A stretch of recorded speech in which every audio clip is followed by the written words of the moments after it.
मसीह में सबको सलाम सलाम पाकिस्तान में यहाँ को मेज़बान साजिद गौरी। आप देखें प्रोग्राम कड़वा सच साजिद गौरी के साथ।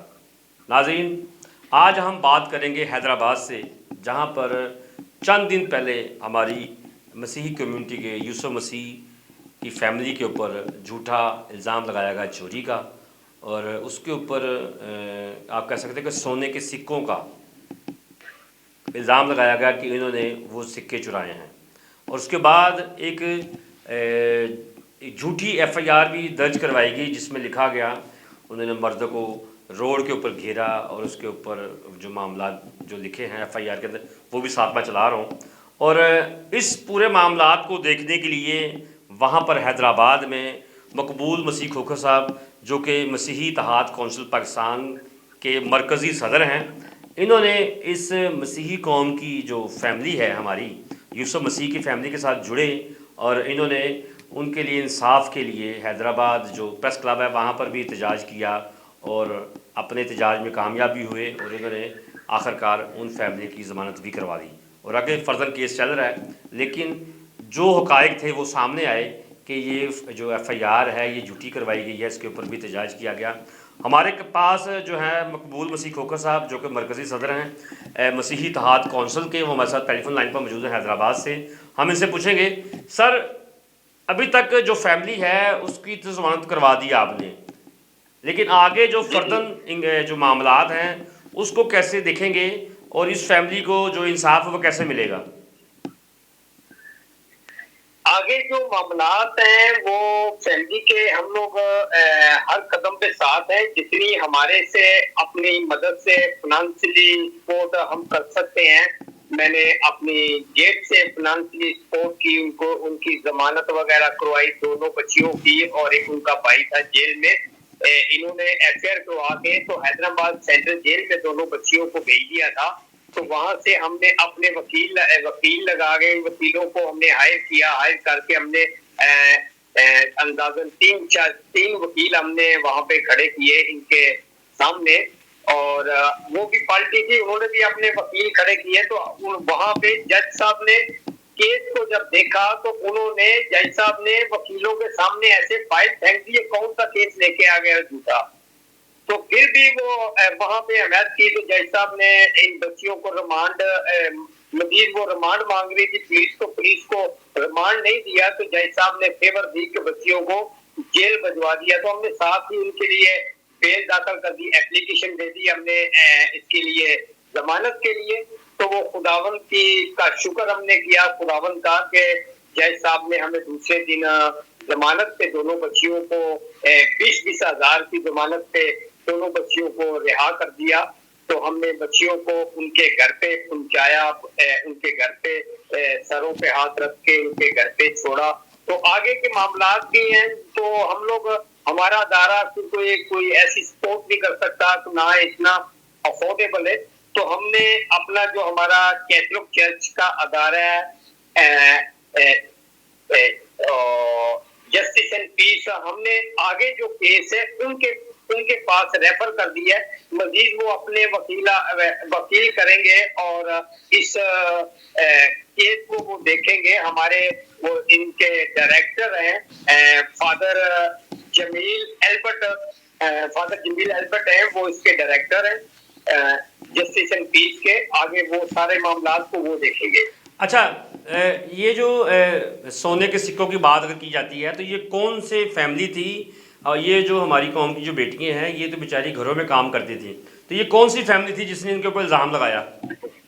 ये काम करती थी, ज्यादा इनको टाइम नहीं था, अंदाजन मेरे ख्याल में 20 से 22 दिन हुए थे इनको वहां पे काम करते हुए। ये हिंदू फैमिली है, वाणिया, ठीक है, सिंध में बोलते हैं वाणिया, हिंदू फैमिली थी। तो ये हिंदू फैमिली बहुत है, उनकी नूरियाबाद की साइड पे फैक्ट्री है, उनकी मोटरसाइकिल की फैक्ट्री है, दूसरे हैं, वो बहुत रिच फैमिली है। तो उनके घर पे ये झाड़ू बर्तन का काम करती थी, ये सफाई, वो भाई का कपड़े धोने, ये सफाई का काम कर देने, कपड़े इस्त्री कर दे रहे। तो जो लड़कियों से जब मैंने बयान लिया, पूछा, तो बोलो हमारी जो वो बच्ची थी इसकी, तो वो समझो कि एक चेहरे से खूबसूरत थी। तो उनका एक लड़का, बच्ची ने बोला कि इनका जो लड़का है उसका नाम है महराज। उसकी मेरे ऊपर आंख दी, उसने बोला कि मैं आपके वालिद के कर्जे उतार दूंगा, ये कर दूंगा, वो कर दूंगा, आप मेरे साथ सेटिंग कर लो, अगर आप नहीं करेंगी तो मैं आपके साथ ऐसे ऐसे कर दूंगा, ये वो। तो भले उसने भले खुद सिक्के चोरी किए या क्या किया, घर पे इल्जाम लगा के उनको करवा दिया। तो फिर उनकी जो फैक्ट्री का एक दूसरा बलाल नामी शख्स है, वो मैं आपको एफआईआर की कॉपी भेजता हूँ। तो बलाल नामी शख्स को उन्होंने आगे फरियादी बना के तो आगे एफआईआर उन्होंने उसके नाम से कटवा दी। उसने बोला कि हम लोग फलानी जगह से मैं आ रहा था, अच्छा। तो मेरे जेब में सोने के सिक्के थे, मैं सनियार के पास बेचने जा रहा था, तो ये मेरे पास से गुजरी है, ऐसे गुजरी ऐसे गुजरी, मुझे शक हुआ, मेरी जेब से इन्होंने ये निकाल लिए सिक्के, सोने के निकाल लिए, मेरी मोबाइल था वो जेब से निकाल लिया। भाई ऐसे तू एक खड़ा हुआ है, काम बच्चिए हैं वो, उनका वहां पे काम ही नहीं आने जाने का, ये तो इधर बंगले पे काम कर रही है, तू उधर बता रहा है। तो जिस साइड पे तू रुका हुआ है उस साइड पे तो सनियार का बाजार भी नहीं है, बाजार सनियार का इस साइड पे जा रहा है, तू उस साइड पे बता रहा है, वहां पे भी वो झूठा हुआ हर जगह पे। यानी कि आप कह सकते हैं कि ये जो सुनने में मेरी समझ में जो बात आई है कि ये घर में काम करती थी हिंदू कम्युनिटी के, और हिंदुओं का लड़का था वो जो इसके ऊपर नजर गंदी रखी हुई थी, जिसने नजर गंदी रखी हुई थी। यानी कि आप सारे मामला ये थे असल में। अगर स्टोरी को देखा जाए तो स्टोरी सेम वही आ जाती है जहाँ पर हमारी क्रिश्चियन कम्युनिटी की जो बच्चियाँ जब घरों में जाती हैं तो घर के जो मालिक हैं उनकी गंदी निगाह बच्चियों के ऊपर पड़ती है। और ये बड़ा अफसोसना वाक़या हुआ है कि जहाँ पर माइनॉरिटी देखी जाए तो हमारी क्रिश्चियन कम्युनिटी की बच्चियाँ भी वहीं पर माइनॉरिटी में हैं और हिंदू कम्युनिटी की भी। और यहाँ पर देखा जाए तो हिंदू कम्युनिटी के लोग भी कम नहीं हैं, अगर वो भी अगर अमीर हो गए हैं, चार पैसे आ गए हैं, और उनके अंदर भी वही जो है जरासीम पाए जाते हैं जो कि आम अमीर लोगों के अंदर।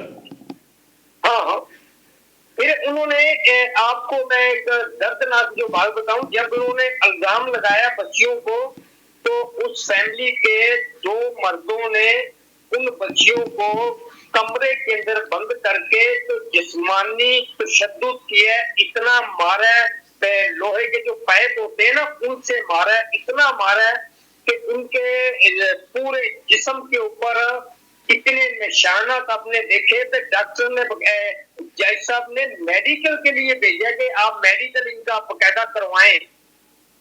इतना तशद्दुद 2 घंटे जेंट्स ने मारा है, उनको तशद्दुद किया है हिंदुओं ने।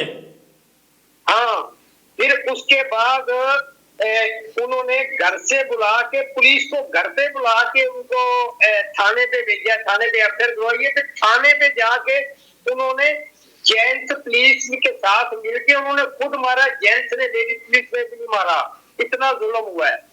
अच्छा, कहीं ये तो नहीं कि इस फैमिली ये जो फैमिली है हिंदू कम्युनिटी की जो ताजर फैमिली है, क्या इसका लिंक किसी एमपीए के साथ या एमएनए के साथ तो नहीं कहीं?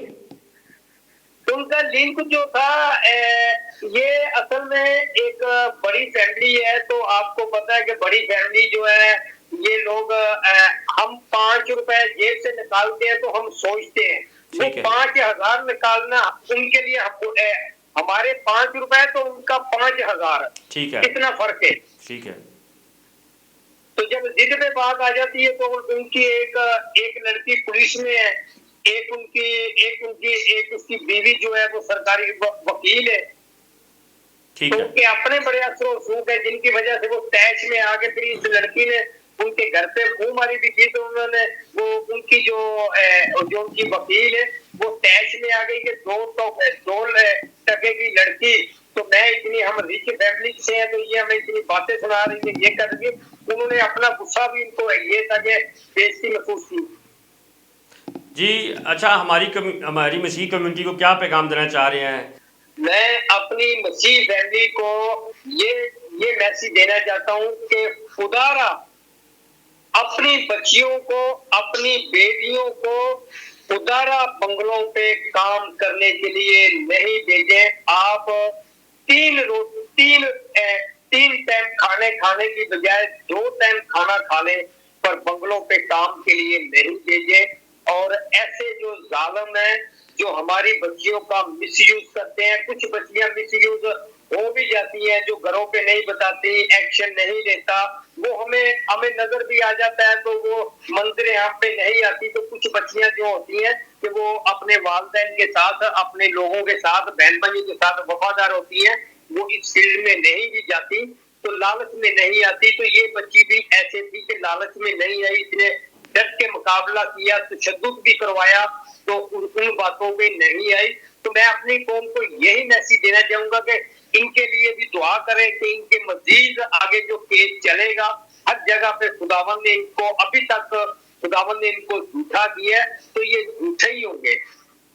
जी बहुत शुक्रिया मकबूल मसीह खोखर साहब, जो कि मसीही इत्तेहाद कौंसिल पाकिस्तान के मरकज़ी सदर हैदराबाद से, और इन्होंने यूसुफ मसीह की जो बेटियाँ हैं उनके ऊपर जो इल्ज़ामात लगाए गए, जो कि हिंदू कम्युनिटी के घर के जो ताजर हैं वहाँ के हैदराबाद में, उनके घर पे काम करती थी, और वहाँ का जो उनका बेटा था, और वो उस मसीही कौम की बेटी को कहता कि आप मेरे साथ दोस्ती कर लो वरना मैं आपसे बुरा पेश आऊँगा, और वही हरकत की जो कि हमारी कम्युनिटी की बच्चियों के साथ होती है, और उसके ऊपर इल्ज़ामात लगाए गए चोरी के। और वो एफआईआर एक वहाँ के जो उनके बिलाल नामी बंदा था जिसके नाम से वो एफआईआर करवाई गई कि मैं रास्ते से जा रहा था और रास्ते में ही वो बच्ची मुझे मिली है रास्ते में, और उन्होंने मेरे जेब से सोने के सिक्के निकाल दिए। और मेरा ख्याल है कि हमारी कम्युनिटी के जो लोग हैं वो माइनॉरिटी से ताल्लुक़ रखते हैं, और जहाँ पर क्रिश्चियन कम्युनिटी यहाँ पर माइनॉरिटी में है, उसी तरह हिंदू कम्युनिटी भी यहाँ पर माइनॉरिटी में है। और अगर हम माइनॉरिटी के लोग आपस में ही एक दूसरे की इज़्ज़त नहीं करेंगे तो हमारी इज़्ज़त दूसरे भी नहीं करेंगे। मेरा ख्याल है कि हमारी क्रिश्चियन कम्युनिटी की बच्चियों को अपने घरों में ही महफूज रहना चाहिए।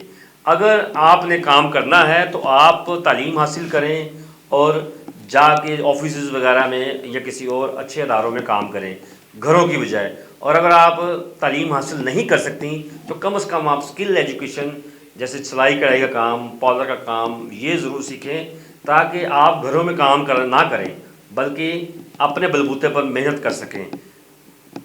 2 वक्त की रोटी की बजाय अगर आप 1 वक्त की रोटी घर में बैठ के खा लेंगे तो आप अपनी मसीही कौम की बेटी की इज़्ज़त घर में महफूज कर सकेंगे। अगर आप 3 वक्त की रोटी के चक्करों में बेटियों के घरों में भेजेंगे कि वो बंगलों में जाकर काम करें, तो हर उस मसीही कौम की बेटी जो कि खूबसूरत है उसके साथ इसी तरह ही होगा जो कि यूसुफ मसीह की बेटी जो कि हैदराबाद में उनके साथ हुआ। उस बच्ची ने इनकार किया, लेकिन उसके ऊपर उसके इनकार की वजह से चोरी का इल्ज़ाम लगाया गया और उसको जेल भी भेजा गया। बड़ी बात है कि मसीही इत्तेहाद कौंसिल पाकिस्तान के जो मरकज़ी सदर हैं मकबूल मसीह खोखर साहब, उन्होंने बाकायदा तौर पर उनका केस लड़ा और उसको ज़मानत के ऊपर वहाँ पर रिहा करवाया और उनको अपने घर पहुँचाया।